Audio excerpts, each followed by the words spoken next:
What is up, Soul Fam? It's Sundial from Substance Over Style. I did say I was going to get rid of that title, didn't I? But I'm actually a little bit attached to it, and I don't know if I'm going to. I think I still want to call this podcast Substance Over Style. I think it still fits. So that's what we're going to call it. And Happy New Year, everyone. Hope you're all doing really, really well. I thought for today's video, we'll just do an informal little hangout, and I'll answer some of the questions that I got on Instagram the other day, because I got so many questions that I think it's going to be enough to fill up one video instead of me having to like dig the recesses of my brain for something to talk about. Because I don't know about, you guys, but I sometimes struggle to think of ideas for these videos and I've realised it's because I feel like now that I've done all this trauma healing work and energy healing, my nervous system is so calm, and I just feel like I'm at such peace all the time that I struggle to think what people are still struggling with. So that's part of why I do the Q&As, to give me ideas for topics, and it's also part of why I launched the Facebook group for women, which is now live.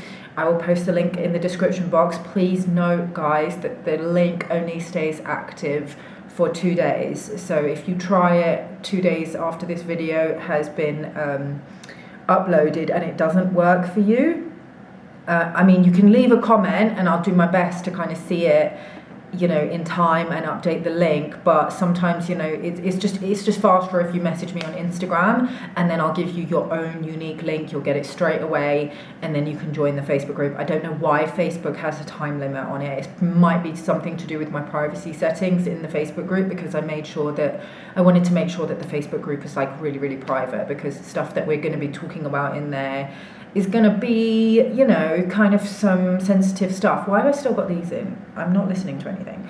We're going to be talking about like sacred sexuality, healing from trauma, divine union, ascension stuff, like all the stuff that we talk about on this channel. So I want to kind of really make sure that it's quite private and quite sacred in there as much as possible anyway. So I think maybe that's why Facebook have done that. It's just a little bit annoying. But yeah, if you message me directly on Instagram or on Facebook, if we're Facebook friends, I'll send you a unique link and you'll get it immediately, and then you can jump in. So yes, and I would love to see you in there. So partly it was to support the community, and so that the community can be, supportive of each other. But it's also to give ideas for content, because I know that these videos are very helpful to you all. I've had people, I get people DMing me sometimes saying that their lives have changed just from watching the free videos, not even doing the embodiment trauma healing course that I have, Reclaim Your Crown, or one-on-one fieldwork sessions with me, which I've also got amazing feedback for. So yeah, and I am like a little bit busy at the moment updating. I will be updating the sales page for Reclaim Your Crown with the testimonials that I've been collecting. I'm sorry that it's not up there already, but the course has actually been doing really, really well, and I just want to say like thank you so much to everybody who's like just taken a chance on me and taken a chance on Himalayan Kriya Yoga and invested in the course. Like, you will not be sorry, like you will not regret it. Like, it's changed my life. Like, I'm so much less triggered. Just to give you an example, right? We had a little thing that happened last night here, me and my boyfriend. It was a little disagreement about something, and he got a little bit upset and decided that he was going to go for a walk. Now, I was just thinking, while he was going out for his walk, like, I felt a little bit uneasy, a little bit uncomfortable, because I know that he's gone for a walk so that he can blow off some steam, so that he can come back calm and not upset, and not be in the space upset with me.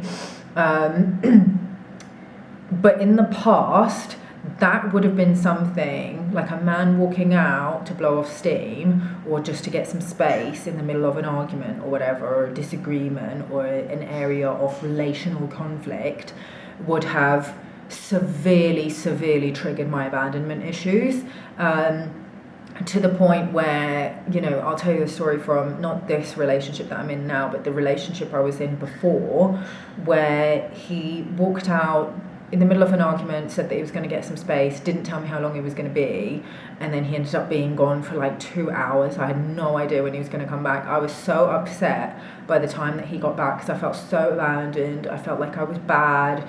I felt like, you know, I was being like rejected, and I was still, you know, I still had so much like, you know, residual trauma in my emotional body. So this was a major trigger for me. I didn't know exactly where it was coming from, what the origin wound was. I just knew that I was extremely fucking upset, and I'm not proud of this, but I locked myself in the spare room, did not want to talk to him at all when he got back, and I had basically unfriended and blocked him on Facebook, and basically told him that it was over because he abandoned me. Now, we kind of made up from that, but it was a nail in the coffin, and it was one of the things that contributed to our breakup. There were also other things that he did. I'm not acting like it was all me. Like, there were definitely things that he did that made the relationship, you know, what's the word? Incompatible. Not incompatible, we were both internally polarized. This is why I talk about, you know, so much about internal polarization and healing your trauma, because the more centrally aligned you are, they're talking about your masculine and your feminine channels and the distortions that you can have in those, because trauma causes those distortions. The more you will magnetize a person that is the opposite reflection of you. So if you're both internally polarized, you'll keep on triggering each other so that you can both heal those wounds. And sometimes that's all the relationship is supposed to serve as a purpose for, which is obviously extremely difficult and extremely traumatic, because it means you keep on going through multiple breakups and multiple heartbreaks. So we can avoid all of that by doing embodiment practices like Himalayan Kriya Yoga, like what I teach in Reclaim Your Crown, and then also the quantum field work that I do one-on-one with my clients. But I would say doing the somatic therapy, which is the Kriyas, should be like a first port of call.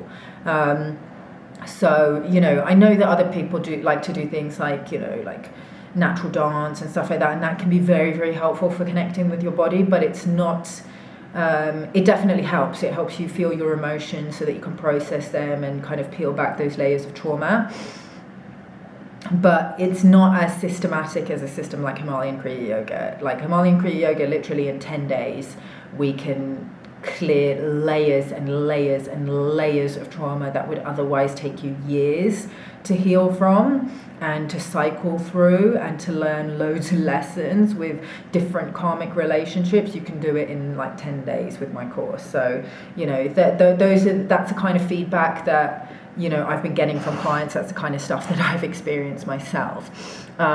So yeah, definitely, like, why did I get onto that? I can't even remember why I got onto that. But anyway, so I thought that we could have a little informal hangout today, and a little update. Happy New Year, everyone, if I didn't already say that.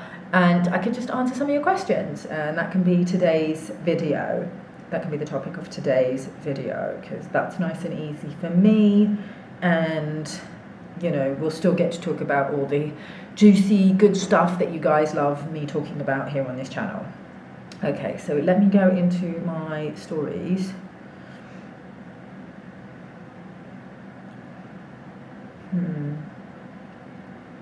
Actually, I really want to have some herbal tea right now, because I forgot that sometimes my voice gets a little bit, my throat gets a little bit dry, especially with being ill over the holidays. So I'll be right back.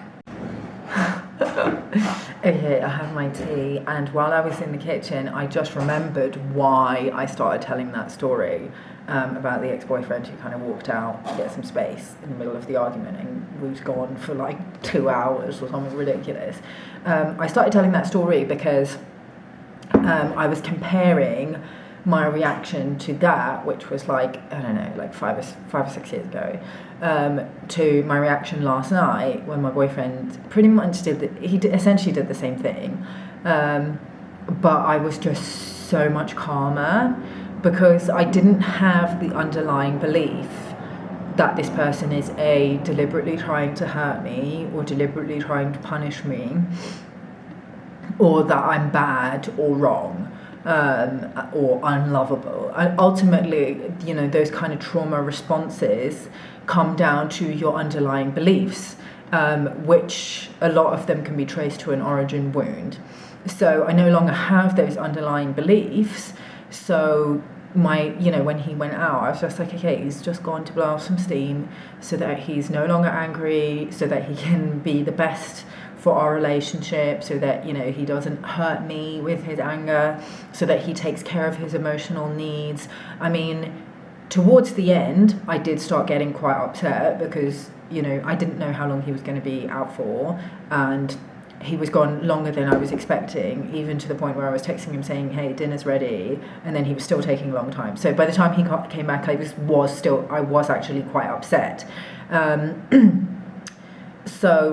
But I was able to hold space for my emotions in a way where my upset was much more contained, and it wasn't like projecting any anger or any blame on him. It was just a bit like, hey, like, that looked to me like you were trying to punish me. And he's like, no, I wasn't at all. I didn't realise how long I was gone for. It didn't feel like that long to me. I was just like, okay, it was like an hour and 45 minutes. And, when I'm texting you saying dinner's ready and you're saying that you're coming right home, and then you take another half an hour, 40 minutes, that looks really, to me, like you might be deliberately punishing me, which he, assured me was not the case.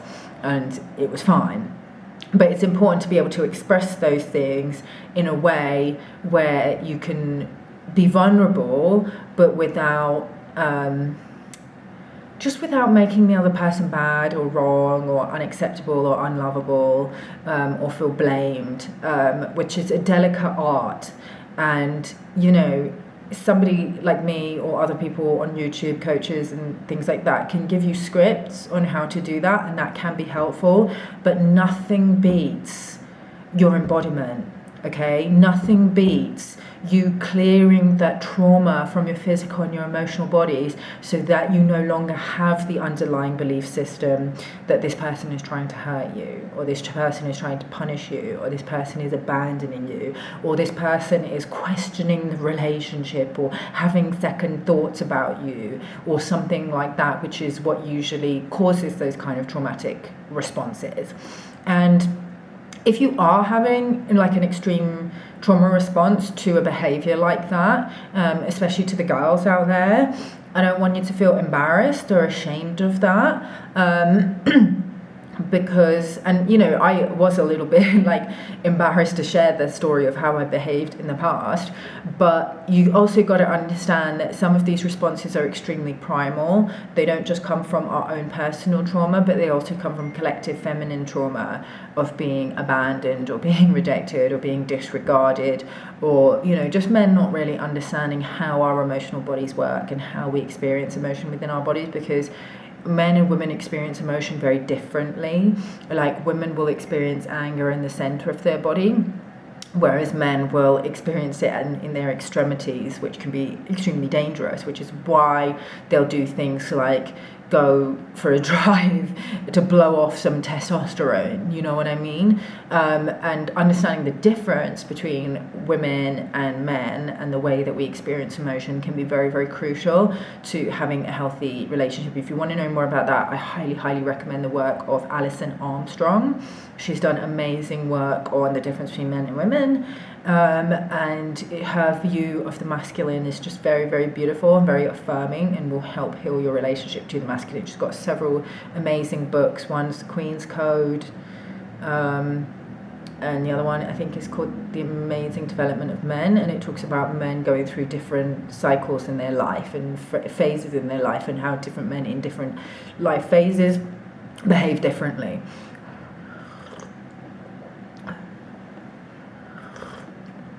So but definitely if there's any kind of like silent treatment or ignoring in the middle of an argument, somebody walking out during an argument, not saying how long they're going to be gone is problematic. People should say how long they're going to be gone, how much of a timeout they need, and I've expressed this need to my partner.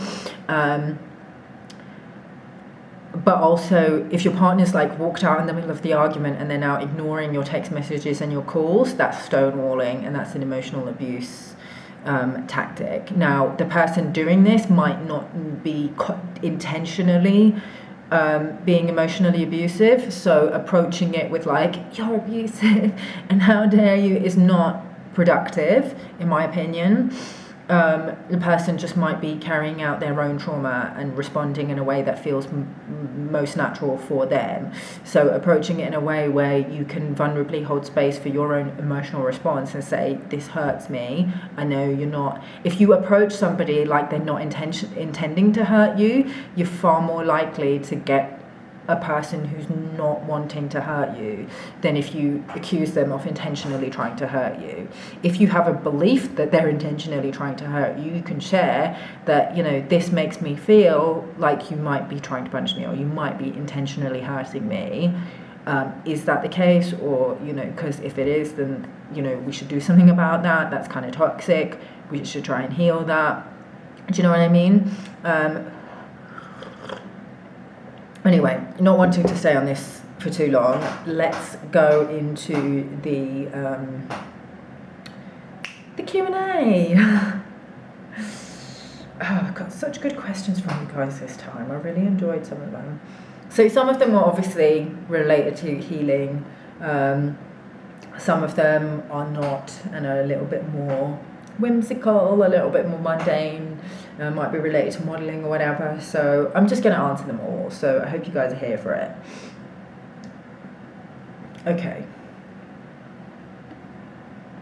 So Quickster200 asks, what's the best modelling experience you've had? I mean, there have been so many, guys. I've been modelling for like nearly 20 years.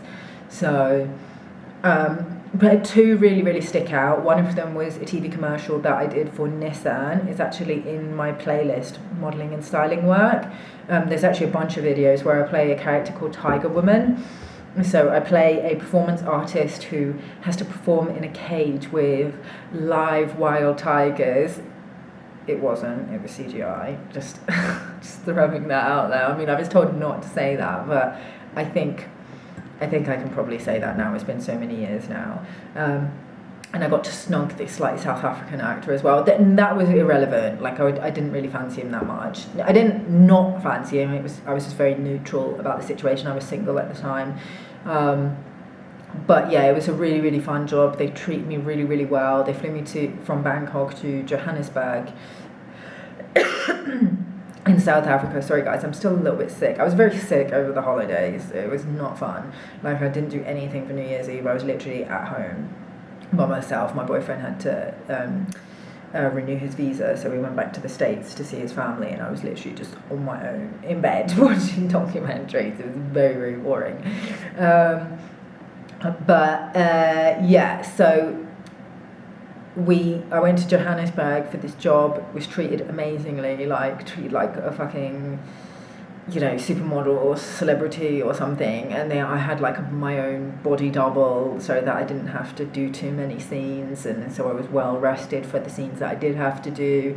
I had my own guy taking care of me who was my driver, and he also had like special snacks just for me that nobody else was allowed to touch. And I've done several TV commercials since then, and I've seen like the contrast between how I was treated on that one compared to how I was treated on others. There were others, which I won't mention the names of the others, but there were others where I was much more of a lead role, and I was treated about 10 times worse than on this production for Nissan. So I really have to hand it to, was it T Wars?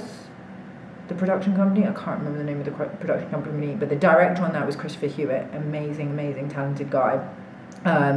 So yeah, that was up there. And the actor that I had to snog, or that I consented to snog, he had a nature reserve in South Africa, and you know, he took me there the next day, and I got to meet, he has like an adult lion that he's had since it was a cub. It was rescued. All the animals that he has there are all rescues, and this lion was not, it wasn't tame, it was still a wild animal, so we couldn't have any contact with this animal because it would literally attack us. But it was very tame with him, like it was letting him scratch his head and stuff. It was really adorable. And then we got to walk with the juveniles, the juvenile cubs, and then I got to feed the baby cubs, and it was just the most amazing experience. So yeah, that was probably very, very up there. Another one was A Tale of Four Cities that I did for Harper's Bazaar Bride India, shot by Bikramjit Bose. That one went completely viral on, what was that? Some online platform where artists post their work. I can't remember the name of it, it's just gone right now. But it did very, very well. Like, it's all over Pinterest, you know. Sometimes if your algorithm favors like desi style or ethnic style South Asian fashion or jewelry, it'll probably come up on your feed at some point. It was a really, really beautiful shoot, and we got to travel to it's called A Tale of Four Cities, and we got to travel to 4 different cities around India over 8 days. And it was just amazing. Like, we had the best team. I made really, really good friends with the fashion stylist, Deekshananda. I was sharing a room with a makeup artist called Liz van der Meer, who is South African, very, very talented makeup artist. We got on so well. She's also very spiritual. And I was just seeing angel numbers like crazy on that whole trip, and having like prophetic dreams, and my dreams were encoded with messages that were relating to the numbers that I was being shown, and it was just bonkers. Like, I was going through a very, very intense spiritual awakening at the time, and having very, very good conversations with the team as well. They did make fun of me a little bit because I don't think they were, I mean, Deeksha is very spiritual as well, and Liz was also very spiritual. But I was just so obsessed with the numbers that they were making fun of me for that. So yeah, that was just really, like, the pictures were beautiful and the whole experience was just magical and very, very memorable. So yeah. I'm gonna pause with this name. Sambhav, sorry. It's all one word, so it's a little bit difficult to read. Sambhav Mohapatra has asked, how do you define happiness? I define happiness as a temporary emotion that is fleeting. So it's not like a continual state of being. So anybody who's like searching for like continual happiness, it's just, I think it's quite futile. I think it's normal for everybody, no matter how content they are with their lives, to have moments of sadness or despair or grief. So, you know, happiness, the pursuit of happiness is a fine goal, but understand that you're probably never going to achieve it. And just be happy, just be content with being content. Favorite countries in South America? Andre Dude asked, what's my favorite countries in South America? I've only been to Colombia. Haven't been anywhere else. Mexico is in North America, for those of you who are wondering. It's not in South America. So, Bharat Kreti asks, Happy New Year, what is your opinion on overpopulation and overconsumption by humans? I don't believe overpopulation is an issue like they keep on saying it is. I think that that's part of a eugenicist agenda to get people to agree to their own demise and to agree to population controls and things like that. I think population control is just horrific evil. You know, the populations will naturally, we see this with animal populations, they will naturally, you know, increase, and if the ecosystem is not able to sustain that level of population, then they will naturally start to decline because there won't be an abundance of food and things like that. I think it's very, you know, a lot of people say, well, you know, look at, you know, so we have so many starving people and we have this, you know, issues with housing and, you know, people not being able to afford housing because there's just too many people. I don't agree. I think it's very difficult to actually look at the situation honestly while we still have the debt slavery system, which was basically created by the banking cartel who created the Bank of England and the Federal Reserve and created the system of fiat currency and fractional reserve banking that has created the infinite growth model that causes problems like overconsumption. Overconsumption is a huge issue. I don't think it's caused by just an overpopulation issue. it's basically getting people to consume much more than they need. And we have a very consumptive culture because people are being constantly bombarded with advertising, making them feel like they need this and they need that. And let's not also forget things like built-in obsolescence, where companies will actually design products to only last a certain amount of time so that they can sell more. It's mainly because people need to keep feeding this financial beast with interest and inflation. Inflation is caused by the fractional reserve banking system. So, if you want to understand how that works, a good documentary to watch is The Crisis of Civilization by Dean Puckett. It's somebody that I used to know personally. I don't think he's on social media anymore, though. I haven't spoken to him in a long time. And then there's also one I think it's called The Four Horsemen, and that's also about the financial system. There's one called Collapse, which is also about fiat currency and fractional reserve banking and how all of that stuff works. So I recommend you guys watch those to understand what I'm talking about a bit better if you don't already understand it. Elliot Saxby asks, top 5 things we can all do to save Europe living its current most likely timeline. So, I know people in Europe are having a difficult old time of things. There's a cost of living crisis. I don't think that's specifically just a Europe problem, though. I understand that that's also a US problem. People here in Mexico are also complaining about gentrification and stuff like that. Gentrification is basically caused by people wanting to have a more affordable standard of living, coming out of the more expensive cities like New York, London, LA to cheaper cities like Mexico City, and so everybody gets pushed further and further out. It's obviously, I'm neutral about it, but in terms of answering this question, top 5, I'm not going to say the top 5 things. I'm going to say, why have you decided, and I answered this on Instagram as well, but I'm going to answer everything again here so that it's evergreen.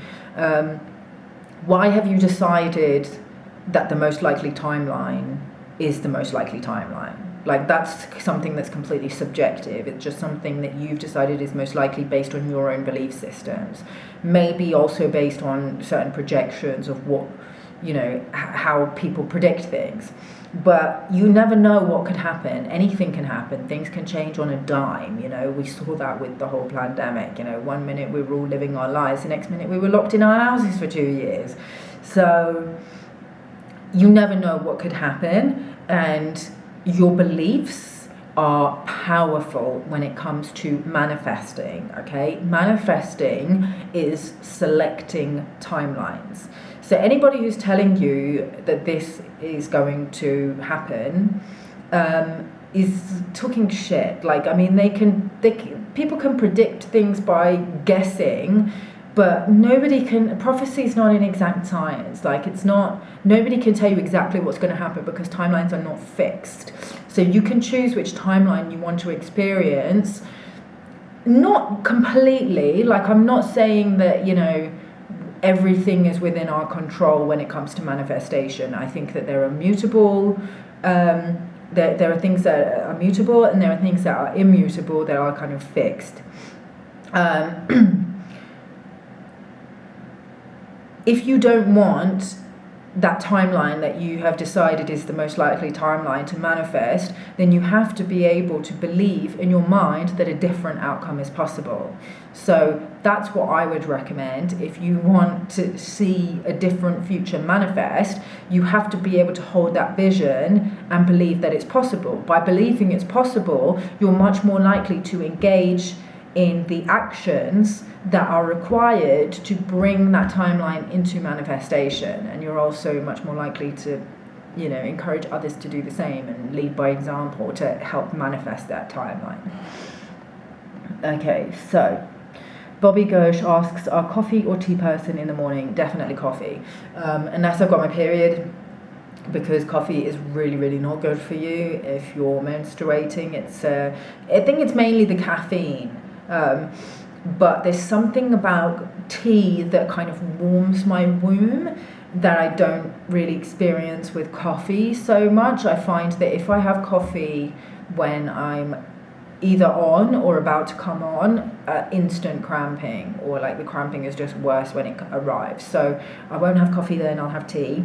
And I haven't had coffee. I only started drinking coffee the last 2 days because I was sick over the holidays. So if you've got a cold, like, I don't like to have coffee because it's very, very harsh on the throat.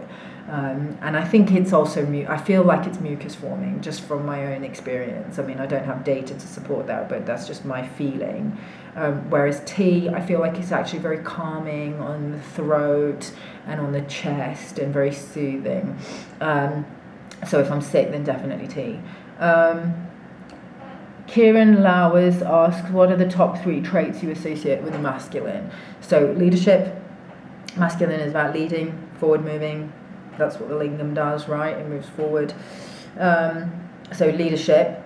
The second one is action, taking action. Again, it's that thrusting, right? When the masculine is in divine union with his own internal feminine energy, i.e. the principle of care, then that action that he takes is right and moral and just. Masculine is also protective. Men are amazing at protecting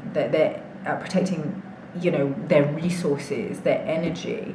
Like, have you not noticed how, like, I just noticed this, that, like, for example, if I see a homeless person on the street, like, I'm much more, I feel myself emotionally pulled upon by that situation much more easily than my partner, for example. So I will give, you know, I'll donate, and, you know, like, it's kind of this, like, bleeding heart syndrome, which is, you know, a beautiful thing about the feminine. But I feel like men are much more protective of their resources and directing them in the right, like, and they don't, like, they won't feel this guilt about it either. They're just like, well, my resources are much better funneled into, you know, this business which could make even more money and grow, so that I'm actually able to help, you know, homeless people even more in the future than if I give this money, which I actually could use for, like, Facebook ads or whatever. They're able to see that kind of bigger picture really well. So they're very protective in that way, but they're also just protective of women, of children, and of ideas, of freedom, you know, values, things like that. So that's something that I think is very, very beautiful about the masculine. Harvest resistant organism asked, which parts in around London feel highest vibe to you? And I answered, just anywhere where starseeds gather. Like, you know, if I walk down Oxford Street on a normal day, it doesn't feel very high vibe to me. It feels very matrixy, it feels very dystopian. It's basically just all about shopping and consumerism. But during the height of the lockdowns, when we had 2 million people marching every single month to protest against the clot shot passes, against medical tyranny, and people who are very pro-sovereign, people who are very awake to all the issues going on and their interconnected nature. I mean, I spoke to so many people, I saw so many signs. People knew how all of these issues were connected. To the average muggle, they will be like, what are they marching about? It seems like so many different issues, because they don't see the underlying the causal factors of how all those issues are connected. But for me, that felt like one of the most high vibrational places to be at that time, because of how much beautiful, awake, starseed energy was filling up those, you know, those ley lines. And I was doing a lot of grid work during those marches as well, because there was a lot of, like, dark entities as well that were trying to take people down or attach to people's fields. So yeah, Golden Frequencies, Freya from Golden Frequencies did amazing clandestine gatherings, parties in Hampstead Heath. They were always at a secret location. That felt amazingly high vibe to me. The first one that I went to, Danny Rampling was actually DJing at, and it was a pretty big gathering, but other ones that I've been to have been a bit more intimate. Also, every Sunday, Oneness Jams do shamanic drum circles in Hyde Park, and those are wonderful to go to. They I think they go on all day, but a golden hour is particularly beautiful, and I've met some amazing, really, really awake starseeds and light workers at those events. I haven't been to many of them, but you know, when I have gone, they've been very, very memorable.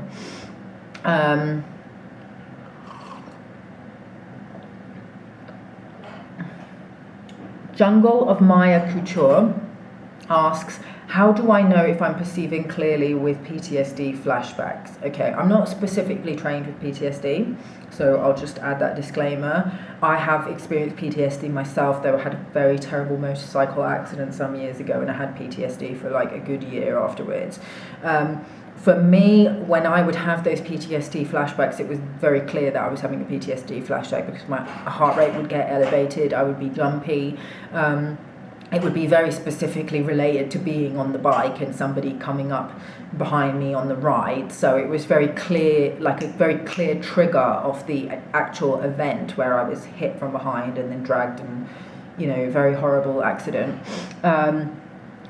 I am assuming, and forgive me if I'm wrong, but because of the context of this person's question, where they don't know if they're perceiving clearly with the flashback, that they're actually talking about complex PTSD rather than just straight PTSD. And the difference between complex PTSD and straight up PTSD is usually one specific traumatic incident, like, you know, you got attacked, you got raped, you know, it's like a car accident, something, you know, it's discrete, it's this particular event. Whereas complex PTSD is more like, you might have complex PTSD, for example, if you grew up in an abusive household, or if you were in a prolonged abusive relationship where it wasn't just one particular, you know, attack, it was prolonged, it was pervasive. Even, I would say, even like soldiers who come back from war, I would say, don't just have PTSD, they probably also have complex PTSD, because what happens then is your nervous system is always in a state of elevated arousal, even when things are calm, because you don't know when the next attack or whatever it is coming. So sometimes, actually, for people who have complex PTSD and then they say, for example, get into another abusive relationship, their nervous system will be in an elevated state of arousal most of the time, and will actually calm when they're actually under attack. Okay, so, and this was outlined in a book by Pete Walker called Complex PTSD, From Surviving to Thriving. I recommend you get that book if you're somebody who thinks that maybe you suffer with this. And then also, absolute classic, and everybody should read this book, it's called The Body Keeps the Score by Bessa van der Valk. It's a very famous book about how your body holds on to trauma. And they also outline which therapies are very useful as well. So one that they gave that is very effective is EMDR for PTSD. They've seen very, very good results for PTSD with EMDR. When it comes to complex PTSD, the results are a little bit harder to measure, but I still think it's probably worth it. I personally haven't had EMDR. For me, what I have found best is the stuff that I'm bringing to you, okay? Because I found those modalities to be most effective, so I trained in them, and I'm bringing them to you because I have found them to be most effective. That's why I recommend Himalayan Kriya Yoga, which I teach in Reclaim Your Crown, and then the energy quantum field work that we do one-on-one with clients is also very, very effective at timeline repair and removing implants and things like that that can cause these kind of trigger responses. Okay, Natalie Dar asks,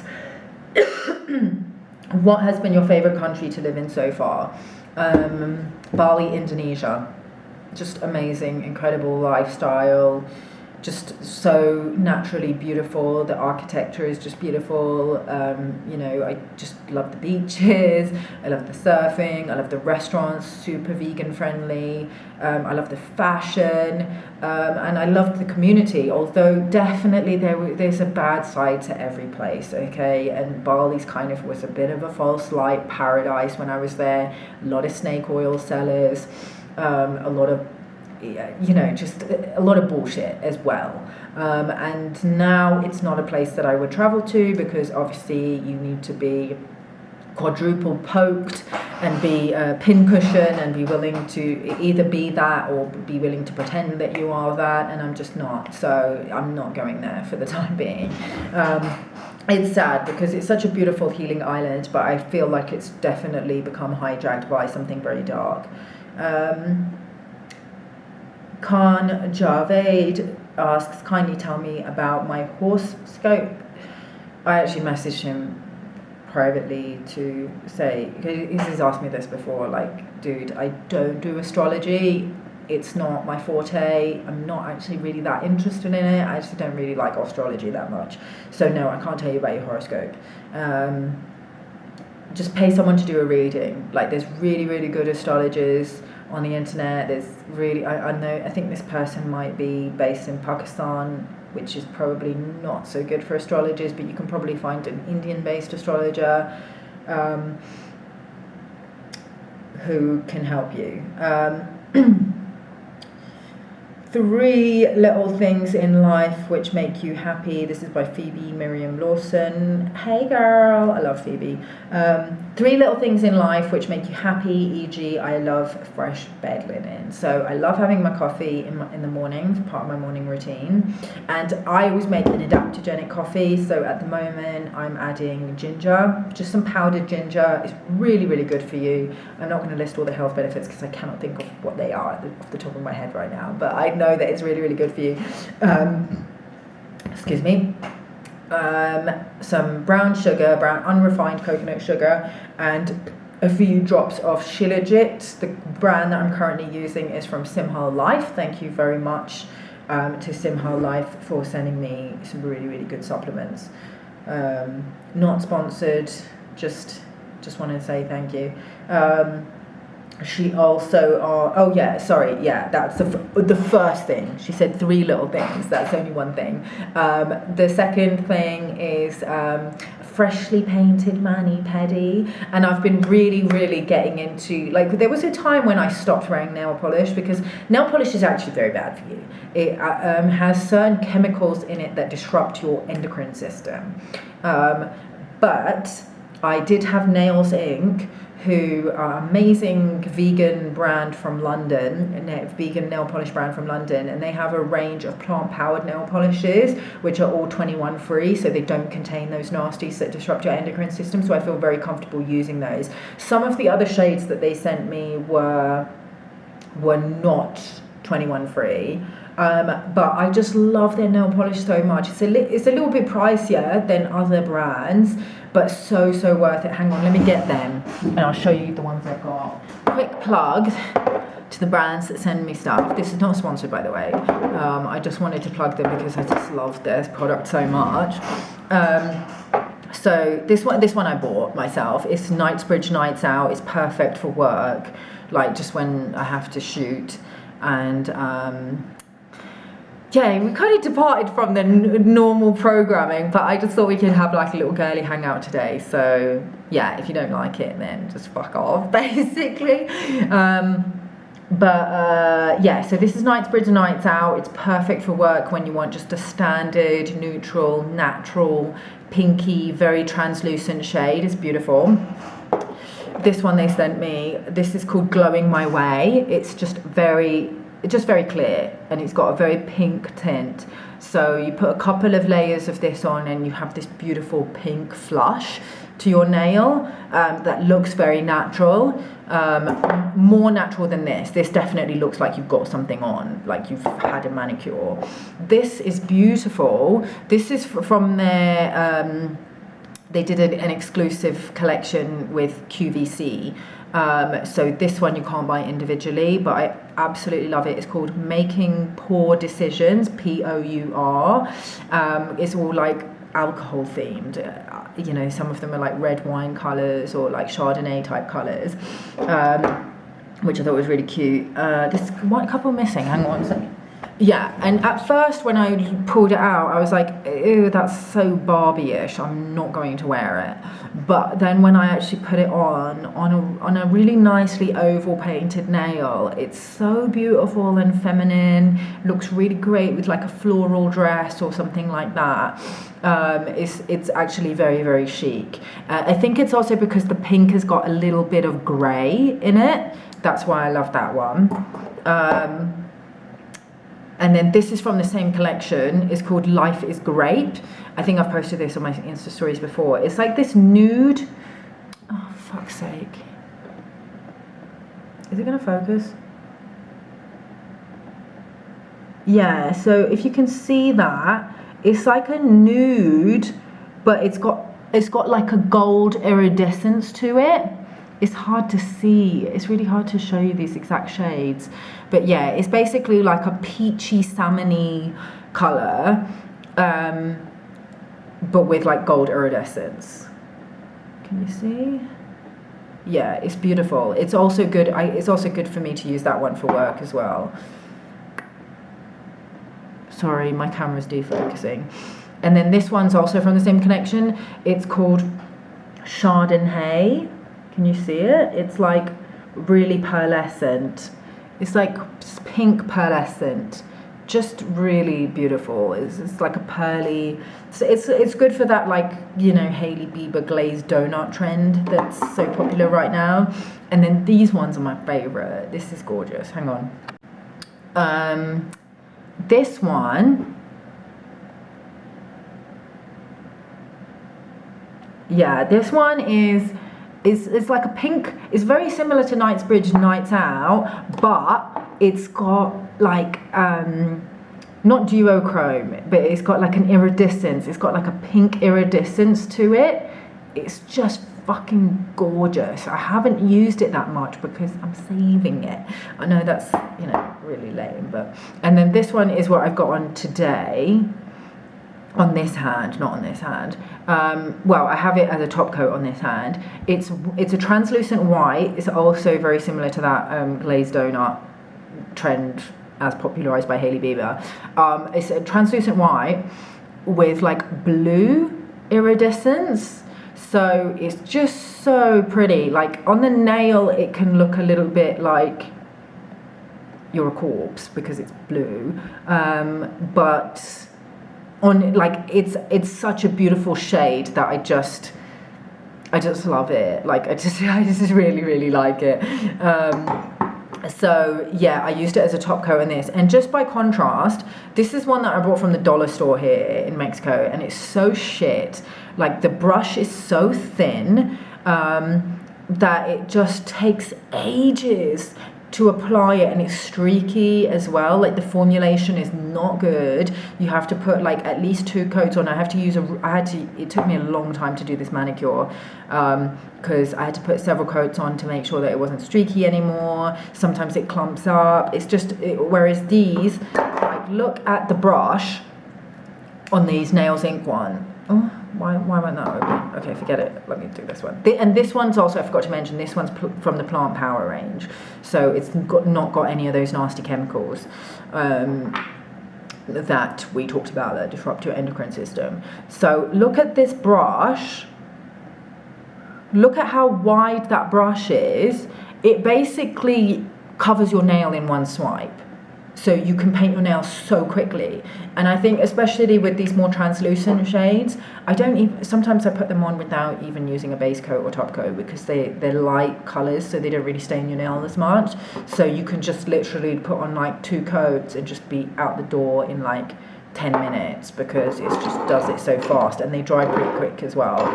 So yeah, big thanks to Nails Inc for sending me all of those. And I hope you guys are still with me. So yeah, I'm just really enjoying having a nice mani pedi at the moment. Yeah, and also I bought this one from Bissu, which is a local brand here in Mexico. The formulation is nice, but the brush is very thin, so I need to do like 3 stripes to get. I'm just spoiled now. Like after using Nails ink, being able to do it in just 1 brush stroke is just. If I have to do 3 brush strokes, I'm a bit like, that's a bit cheap, and I'll just spend the money now on the good stuff. So yeah, I've definitely up-leveled my nail polish game since discovering Nails Inc. Like I'm the kind of person, I won't buy like cheap hair shampoo or conditioner anymore. After, like, I dated a hairdresser a few years ago, and he really showed me the difference between the cheap stuff and the professional quality stuff. So I only use professional quality now, and I'm now like that with nails as well. Makeup, I'll still use drugstore makeup. Like, I don't really notice that much difference between the high-end stuff, like, I'll be honest. What was the third thing? Oh, the third thing that makes me happy in life is just discovering like new hidden spots. Like, they might not be hidden to other people, but they were hidden to me. So like discovering like new brunch spots that, you know, me and my boyfriend can go to at the weekends, or, you know, when we discovered like new beaches when we were living in Bali, or, you know, an antique market that I've never been to before, just stuff like that. Like, I love discovering like new places. That's why I love traveling so much. Okay, so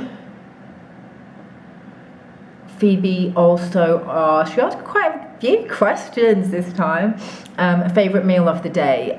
Well, I love breakfast food. If I could eat breakfast food for morning, well, I don't eat lunch, I only eat breakfast and dinner, but usually I'll have like the same thing every day for breakfast. It would just be avocado toast, or I'll just have every day the same breakfast for like several days. So at the moment I'm doing like a scrambled tofu with tostadas. And dinner is when I get really creative. Dinner is, I'll do something different for dinner every night. So yeah, like last night we had like really nice fusilli pasta, and I made it like a bolognese, a vegan bolognese, obviously. So that was really tasty. My boyfriend really likes that. Or I'll do like udon noodle stir fry with like peanut sriracha sauce and like tofu, broccoli, mushroom, like stir fried. So damn good. Like, I love cooking.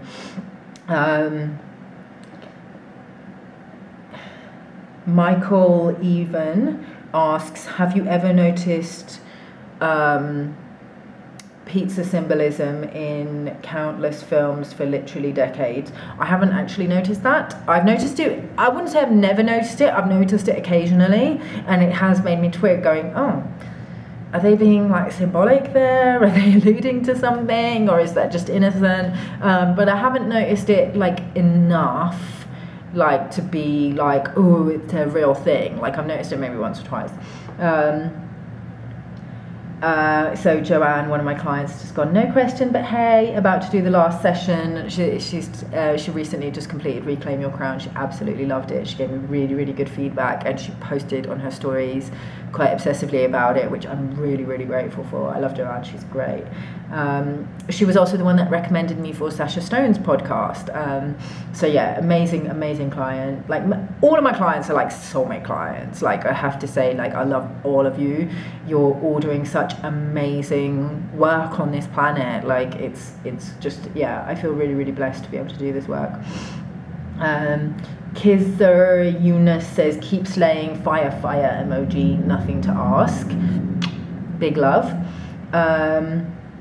Alpha Bitch asked, do you find your menses are healthy whilst vegan? Any issues? I actually have less issues since going vegan. My period used to be awful, like awful, like the worst cramps, like in serious pain for days. But since going vegan, they've gradually got lighter and less painful. And then also with all the other work that I've been doing, like the Kriyas have really helped. Energy healing, particularly on the womb and the sacral, and just anything to do with emotions has really helped. And then the yoni steaming have all really, really helped. But yeah, since going vegan, definitely they got better. Heidi Nema, mwah, mwah. People know that I hope y'all know that Heidi is like one of my best friends. What was your greatest lesson in the past year? I'm gonna have to think about that. My greatest lesson in the past year, and I've tested this, is that your assumptions about people and about what they feel about you manifest. And I know that's controversial or people don't want to believe it, but I've tested it and it works, and I'm going to be talking more about that in some of my videos. Abhishek Lizard asks, what's your profession? And I said this on my Insta stories. I just find trying to put myself into this little box of, this is my elevator pitch, this is my job title, to be very, very restrictive. I mean, most people know me as a model because I've done that for nearly 20 years, but I don't feel like that's who I am. It's one of the things that I do for money. And it was definitely something that, was my identity for a while, just because I felt like I had something to prove. I don't even know what I'm saying right now. But now I'm much more pumped about the healing work. So I guess you could call me a wellness entrepreneur, a quantum field worker, an oracle. I mean, Emily trains oracles. That's what we're all training to do. A Himalayan Kriya yogi, even though somebody got very offended on one of my previous videos saying that I shouldn't be calling myself a Himalayan Kriya yogi because I don't even live in the Himalayas. And apparently I'm not a yogi because I don't live in a shepherd's hut in the mountains. A yogi is somebody who practices yoga, which we understand to have 8 limbs. It's not just about asanas or the poses. It's not just about getting on the mat and doing stretches. It's about unification with the divine, which is what we do here. Hieros gamos is another word for it, okay? Yoga is another word for union. Hieros gamos, sacred union, inner marriage, alchemical wedding. Oracle Owen asks, what ecologically friendly and humanitarian makeup brands do you recommend? Humanitarian, I don't know so much about makeup brands that are humanitarian. I don't think that that's something that's really popularized in the cosmetics industry, although it should be, because there's a massive issue to do with the mining of mica, which is the iridescent particles in your makeup that, in highlighters and things like that, that give that kind of that sheen. So obviously it's mined in India. There's a lot of issues to do with labor rights and abuse of workers and child labor and stuff like that. So that's why he's asking, because I know that he's brought that up before. I don't really know too much about that. I should probably, spend some time researching it, and I'll let you know what I find. If anybody knows of any brands that, source mica responsibly or don't use it at all, then please share them in the comment box below. But I mentioned the natural makeup brands that I like to use. I've bought stuff from Ilia Cosmetics before. I like their products. Anika do beautiful like eyeshadows and things like that. Lily Lolo, I've used Lily Lolo. My mum also uses Lily Lolo. She really likes them. She really rates them. They're also very well priced, quite affordably for natural, because obviously natural cosmetics can be more expensive than drugstore brands. And then recently I discovered a brand called Pai Pai here in Mexico City. They've got a concession very, very close to where I live, and they're quite affordably priced as well. So they're natural, they're vegan, and also some of their products are even plastic free. Like the lipstick that I bought comes in a cute little cardboard tube, and it's a very nice quality lipstick as well, very hydrating. So check those out if you're in Mexico. Okay, Arb 152226 asks, peace and blessings to you. Can you tell us more about your emotional release program? Thank you. So my emotional release program, Reclaim Your Crown, which I've talked about already quite a lot, but I will talk about till the cows come home. So let me tell you a little bit about it. It's the best modality that I have found for clearing trauma from the body, from the physical body, from your emotional body, which is a more etheric body that is beyond the visible light spectrum, but where all your emotions and, you know, all your emotional imprints and traumatic imprints will be stored, and then the causal body. So what that does is it basically rewires your system, not just at the emotional level, so that you feel different emotions in response to triggers that may have otherwise caused you to go into a trauma response, like I spoke about at the beginning of the video, but it actually rewires your system at the causal level. The causal level is the realm of thought, okay? This is one of your most subtle bodies, and it's where you pick up on thoughts, and where you also not transmit thoughts. I don't want to go too deep into how all of that works. That's a topic for another video. But what it does is it basically makes you think different thoughts. You have different belief systems, more positive thoughts, more healthier thoughts. When you think healthier thoughts, you behave in healthier ways, you engage in healthier behaviors and patterns. And so what that does is you manifest better, healthier outcomes for yourself. So your relationships improve, the way that you conduct yourself professionally improves, your whole life starts to improve. You literally realign with a higher timeline. So that's just one of the benefits. Another benefit is it clears your distortion. So when you're internally polarized and you flip from, let's say you flip from people pleasing to being extremely service to self, that's basically a polarization within your masculine and feminine energy. So we basically work on both sides of the body and clear those polarizations to bring you back into balance. So it balances your masculine, feminine energy and starts to create an alchemical wedding within the temple of your body, an inner marriage. So, you know, it can produce a Kundalini awakening. That's not the goal. And I wouldn't advise people to try and make that happen. That's on God, whether that happens, okay? That's on the divine, okay? That's not something that I think we should be trying to make happen. Personally, that's just my personal belief where I'm at the moment. I had a spontaneous Kundalini awakening.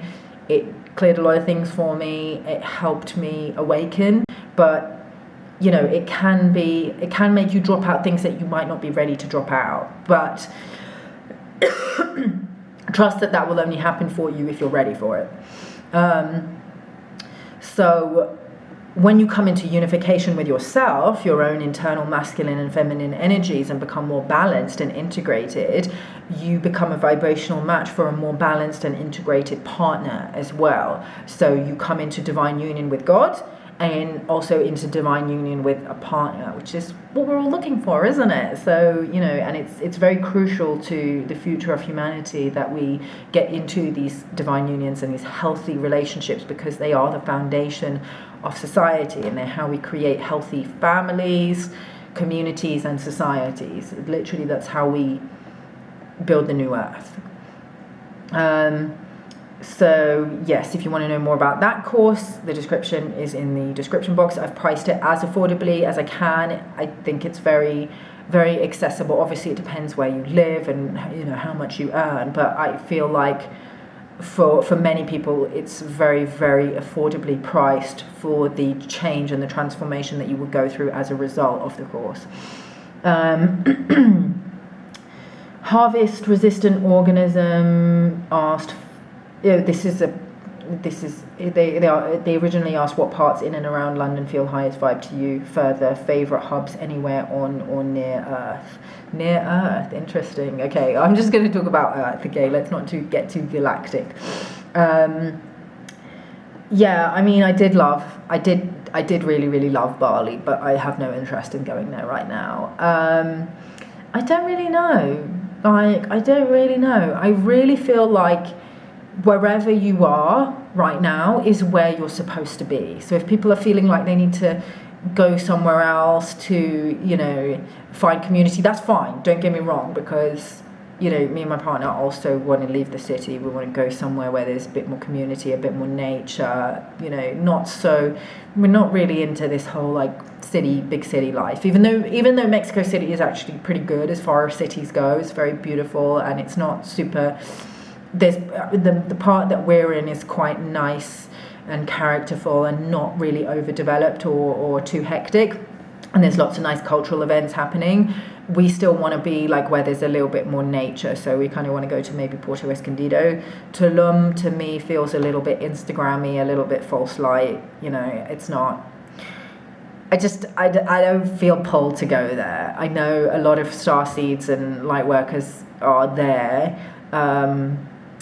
But yeah, there's I know that there's certain hubs in Mexico where people are creating sovereign communities, and I would love to check out some of those. So if anybody knows anything like that, or people that I can connect with, and we can go visit, like, you know, for a few days or something, and connect with those communities, let me know. I would love to. But yeah, favorite hubs. I think, you know, when you look at places like Ubud or Sedona or even Glastonbury, I've never personally spent much time in Glastonbury, even though I'm from the UK. But these kind of, you know, key nodal points where there's a lot of spiritual energy, they're also going to attract a lot of false light and a lot of snake oil sellers and things like that. And I know that people who were based in Sedona were complaining a lot about, you know, just snake oil sellers and people who are predating on vulnerable women who are healing, you know, sexually or healing from other types of traumas. So Ubud is very famous for that. You know, there's a lot of polyamory, a lot of sexual predation, temple nights, and just gross stuff like that. So just be aware of that. Like, if you hear that somewhere is like a spiritual hub, you're gonna see a lot of distortions and inversions as well. Wasay J asks, I'm 5'7", can I be a model? He's a guy. Very, very difficult. Okay, I talked about this on Instagram. I'm going to talk about it here as well. Very, very difficult as a guy to get into modeling at 5'7". Even for a girl, 5'7" is considered quite short for a female model. Depends which market that you're in. I know that Asia is slightly less strict when it comes to height requirements than Europe, or you know, markets like Germany, for example, they like tall, big, curvy models. Whereas if you go to like Tokyo or somewhere like that, they like shorter, skinny, more petite models, and you know, the height requirements aren't so strict. But for a male model, 5'7" is very, very small. I'm just going to be completely honest with you. It's not impossible to model, because I do have friends who are that height who did do a little bit of modeling, but it wasn't like their full-time career or their day job or anything like that. It was just something that they did very occasionally. And those models in question had very, very good faces. Like, and the type of modeling that they were doing was not fashion modeling, it was like TV commercials. So, you know, I would say if you've got very good hands and very good feet, look into doing parts modeling. This particular person who's asking the question is based in Pakistan, so this won't be relevant. But, you know, in major markets like New York or London or Paris, parts modeling is a whole industry. I do a lot of parts modeling in London. It's like 50% of my work. Like, I'm specialised in hands and feet. So yeah, it can be quite lucrative. So if you're in a market like that and you have good hands and good feet, height is not... I don't want to say it's not important at all, because sometimes they want a hand model and a foot model who also fits sample size model measurements and looks proportional into what they're shooting. But you can still get some work if you've got really good hands and really good feet and you don't fit the typical model measurements. So all you have to do is take some pictures of your hands, take some pictures of your feet. They don't have to be professional, and send them to a local parts agency or a commercial agency that has a parts division. Obviously in Pakistan, I understand that there's only one agency. It's called Citrus Talent. But by all means, you can just send your stuff to them if you want, or send them to photographers, or send them to brands who who you've seen post part stuff. Definitely for bigger stuff like, you know, TV commercials, bigger productions, they might occasionally need a hand model or a foot model. But I think in smaller markets, in more developing countries, it's not so much of a thing, unfortunately. But I'm just giving options for other people who might be wondering about this. In terms of the TV commercials, if you fancy yourself an actor and you've got a very good face, hire a very good photographer to shoot a commercial portfolio for you. Look at agency websites for examples of what kind of pictures you need. And also you would need a show reel. Like, you wouldn't necessarily need it, but it definitely helps you to get signed by acting agencies in particular, or commercial modeling agencies if you have a show reel for commercials, particularly if you're shorter, because they're going to look at your height and they're not going to be interested unless they see that you have a body of work and you're serious about doing this. If you have a special skill, like, let's say, for example, gymnastics or parkour or breakdancing, something that's very niche and very specialized and not many other people can do, then get a show reel put together and send that to talent agencies like production companies or commercial modeling agencies or acting agencies. So yeah, it's not impossible, but it's very difficult, and I would not give up the day job if I were you, because at that height you will be quite limited. Natalie Dar asks, what do you think will happen in 2023 in terms of the awakening? Okay, anyone who's making predictions or prophecies is talking out of their ass, frankly. Like, it's not... You can kind of... Look, I'm not saying nobody can ever make prophecies, but even somebody like Edgar Cayce or Nostradamus, who are very famous prophets, got it wrong sometimes, okay? Because timelines are not fixed and things are changing all the time, okay? As the collective consciousness shifts, timelines will shift. So I don't even want to make predictions or prophecies because they're not an exact science. If somebody is prophesying something for you, they're giving you an option of a future timeline that can possibly manifest, and you can make it manifest. Like, I know some people have said that they've been to psychics and everything that the psychic said came true. A lot of that is because it's in your subconscious. So if it's in your subconscious, then it gets pushed out and you manifest it. So, what do you want to happen? Like, I mean, as far as I'm concerned, the awakening is already happening. It's already underway. And we are, for people who've talked about, the grand solar flash or the event, I've spoken about in previous videos, we're in the middle of it. Like, we've been having solar flares, a lot of solar flares for the last few months, and they've been increasing in intensity. The Schumann resonance used to be, I think, 7.38. It's way higher than that. I mean, I don't know exactly what's the highest that it's gone up to, I'm not sure, but I think it's gone into the hundreds, if I'm not mistaken. But all of that is basically causing our light bodies to purge out, to basically vibrate at a much, much higher frequency than what we're used to, and release anything that's too low vibrational. So that's why people are going through emotional purging and emotional processing. That's what ascension is, okay? Ascension is emotional processing, and it's us healing our personal and our collective traumas and looking at the shadows, the shadowy aspects of our society, and thinking, how can we make this better?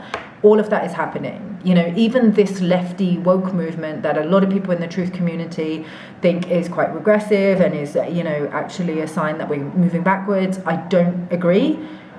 Those people just haven't studied the Hermetic principles, and they don't understand the principle of rhythm, okay? The pendulum will swing in an equal and opposite direction from one way to another. So our society was so right-wing, it was very patriarchal, misogynistic, very Eurocentric. Our history, was not honest about, our history of colonization and, the genocide of, lots of people, melanated people, indigenous people. All of that is now coming to the surface.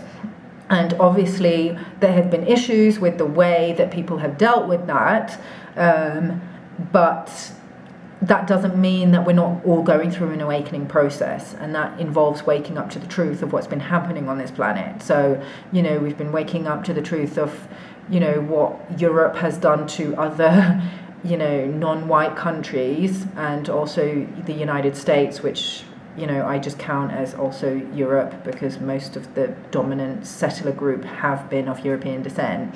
So that's what the collective mainstream have been processing and dealing with. Those of us who are in the truth community, we're kind of pioneers, and we're at the forefront of the awakening movement. So we've kind of moved past that and moved beyond that. And we're now looking at, you know, things like the SRA and the child trafficking networks and things like that, which the mainstream is now slowly waking up to as well. And we're going to see a lot of revelations where that is concerned as well. I mean, just, you know, just the other day, Jeffree Star just tweeted a bunch of stuff talking about how he escaped the Illuminati, and, you know, what they're doing is way worse than anything that people can even imagine. And people, if only people know the truth about what they did to Britney and Kanye. Obviously, those of you who've gone down some very deep rabbit holes know what he's been alluding to. I know some people are skeptical of Jeffree Star, and they're thinking that maybe he's just saying this for attention. That's certainly possible. But the fact that this is now being talked about very openly, along with all the revelations on Epstein and Ghislaine Maxwell, and, you know, the revelations about the Clintons and Bill Gates, and people waking up to the whole pandemic and all of that stuff, it's all, people are going to start putting the pieces together. So, you know, again, I'm not predicting or prophesying, but I just sort of sincerely believe that nothing can stop what's coming, especially when you look at, you know, all the, what's the word, not astrological, but more astronomical, you know, the movements of our solar system, you know, through the universe, through the galaxy, which I'm not an expert on, but if you listen to Alex Collier's webinars, he goes into detail. You have to watch quite a few webinars to put the pieces together on what's happening with the sun and its relationship to Sirius and the Great Central Sun, and basically how this affects our light bodies and the ascension process. So I recommend people listen to Alex Collier if they want to know more about that. Prince of Shan, are your family decent? Okay, I'm assuming that he's saying, is your family descent from Greater India? My good family is from Shan Dynasty, Myanmar. Yes. Yes, I'm half Punjabi. I don't know exactly. I mean, I'm basically 3/4 Pakistani and 1/4 English, but ethnically Indian. Like, my ancestors are actually from the Indian side, so Gurdaspur, Amritsar. I'm predominantly Punjabi, but I think I have some Pathan as well. And then I'm 1/4 English as well. Not English, Welsh, French, Irish, Scottish. My grandmother, my maternal grandmother, is from those parts. She's actually not English at all. But yes, that's my mix. Phoebe Miriam Lawson asks, what kind of presents do you love to receive? I don't know. I don't care. Like, if it's something that I need and I want, and anything I want, I can just get for myself. Like, if there's something that I wanted to get, and like my boyfriend buys it for me, then that's really nice. I also like it when he takes me to the spa. That's always really nice to receive. Or sometimes my mum will take me on a spa trip, so yeah, that's always fun. Or just, I generally just love spending quality time with like loved ones, or doing like a little weekend trip, and, you know, seeing some beautiful sights. That's what I love to receive, things like that, you know, like experiences and quality time with loved ones, because that's just irreplaceable and something you can't ever get again. She also asks, what are 3 moods you usually have when waking up? Fuck me, that was a weird dream. What the hell does that mean? I try and log everything in a dream journal as well, but I've been a bit lazy with that recently. The second is, why the hell did I sleep for so long? It's so late now. I love sleep, and I will usually sleep for about 10 hours a night. So, I mean, generally these days I'm quite good at waking up early, because my boyfriend wakes up super, super early for work, and he likes to do a little bit of work on his own side hustles before he starts work. So I'll generally wake up a lot earlier here than I did in London. But today I woke up super late, like 11 or something. And then the third is, yay, I get to have coffee. And, that will actually wake me up earlier, knowing that I have the coffee to look forward to and that I get back into bed with the coffee, and I'll slowly drink the coffee and maybe watch a podcast or read a book, and I won't get out of bed until that coffee is finished. That actually gets me up a lot earlier than if I didn't allow myself that little treat in the morning. So I highly recommend that you have a really nice, nourishing morning ritual if you're somebody like me who struggles to wake up early. It actually will wait. If I have to be out the house for like a shoot or something, I'll actually set my alarm 2 hours early so that I can enjoy like that hour in bed with my coffee and not be super rushed like getting to work in the morning, because that's how my life used to be, and it used to be very quite chaotic, and it didn't feel good at all.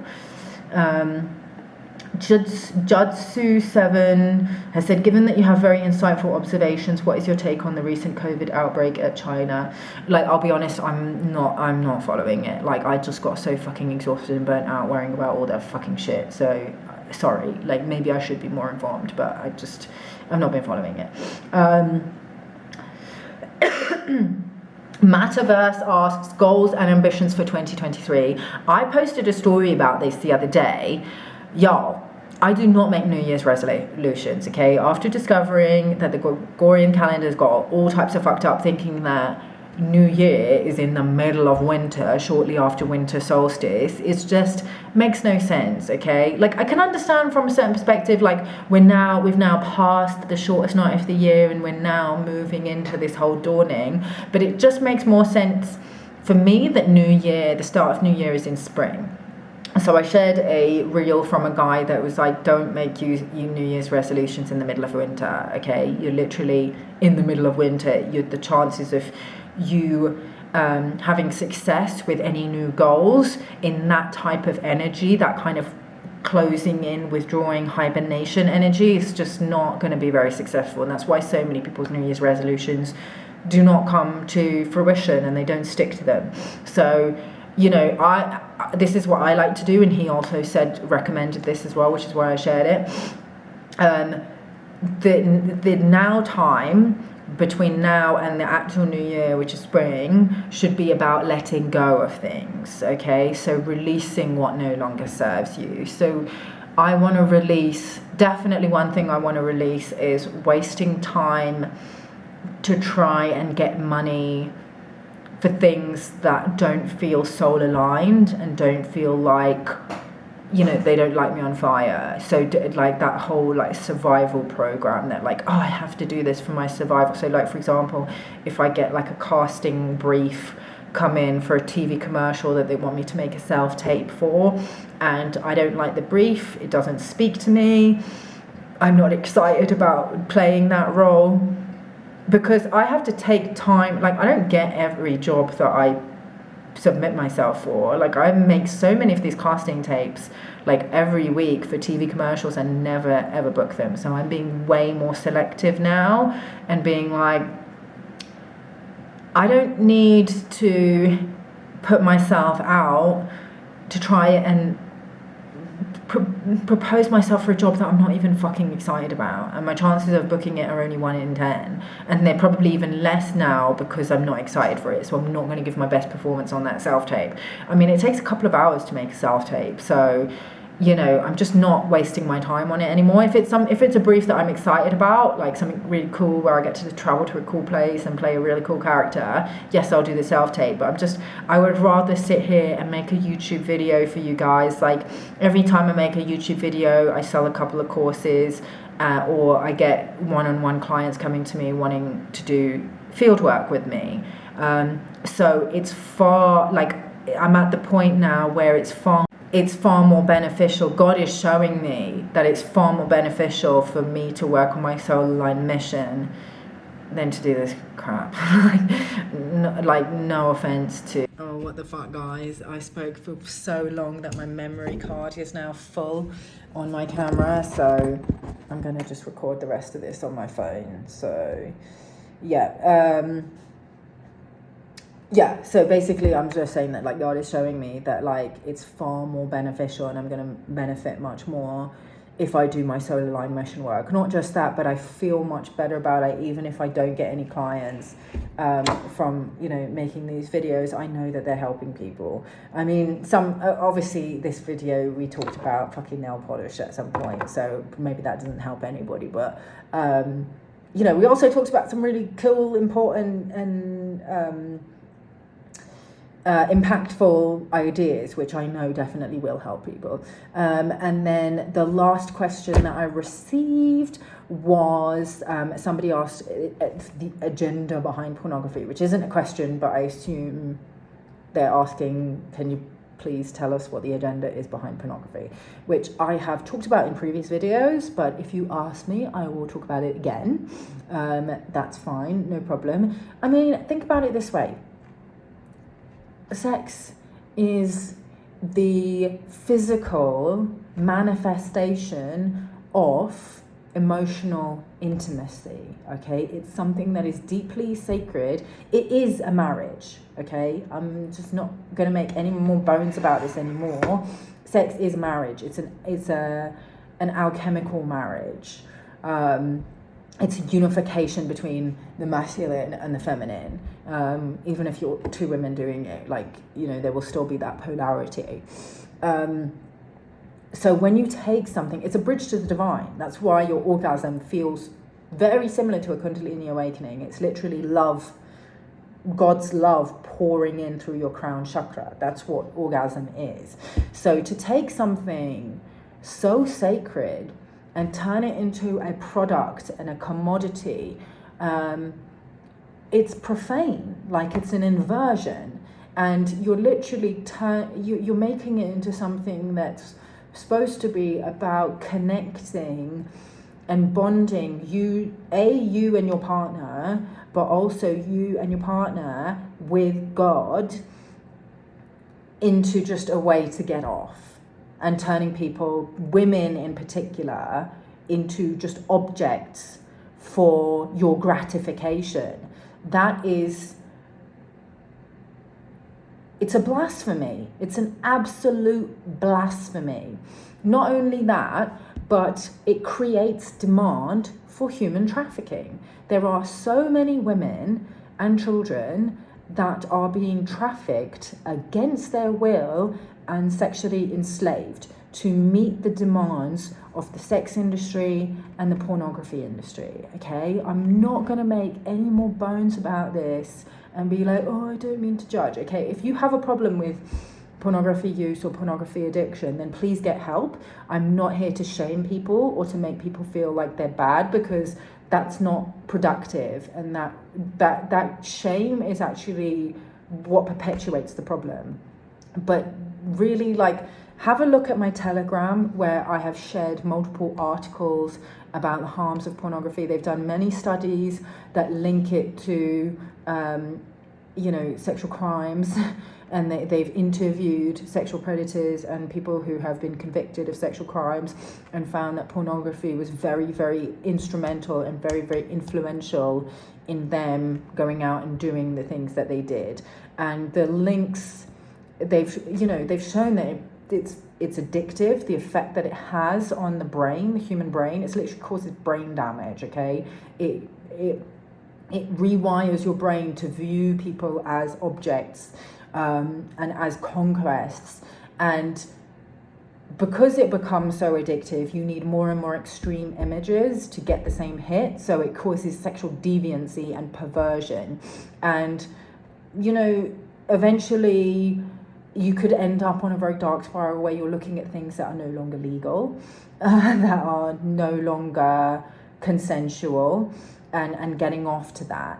And the links between pornography use and, you know, child sexual abuse are very clear. You know, the stats on child sexual abuse is, I think it's 1 in 3 girls and 1 in 6 boys have been molested before the age of 18. Most often by a relative, most often by the biological father. And I can guarantee that they were nearly all porn users. I'm not saying that if you're a porn user, then that definitely means that you're going to become a sexual predator, but it's certainly not going to help. And sometimes people don't even notice the ways in which they're being programmed until it's already too late. So you know, there's a YouTube channel here called Fight the New Drug. I just posted a podcast from there today on my Telegram. I mean, it won't, by the time this video goes up, it'll probably have been yesterday. But it basically, this is a young girl talking about her, a young woman talking about her experience being trafficked against her will. She actually thought that she was responding and flying in for a modeling job, and then she was held against her will by Girls Do Porn, who were a very well-known mainstream tube site, and they held her there against her will and forced her to produce these videos, which are still circulating. So a lot of the stuff that you're watching and that you're jacking off to is, you know, videos of people being violated against their will, and there's no way of knowing whether it is or not, because as she outlines, they just kept on raping her again and again until they were able to get a take where it looked like she was enjoying it. And so she eventually did submit to their demands just so that she would be let go. So it's a very, very horrific, but people need to know that this stuff is happening. It's just a horrible drug, and it is specifically designed, I believe it's specifically designed, as part of a depopulation agenda to basically, you know, destroy our Chrysophia union template, which is the marriage of the divine masculine and the divine feminine, and to kind of create these kind of gender wars that pit men and women against each other, for the purpose of depopulation, but also from a more esoteric perspective to cause sexual and relational misery for dark forces, interdimensional forces to feed on, because our loosh, our emotional energy of relational misery or sexual misery is extremely potent, and they love it. Like, it's extremely potent for them to feed on. So, you know, I've talked about this in previous videos, guys.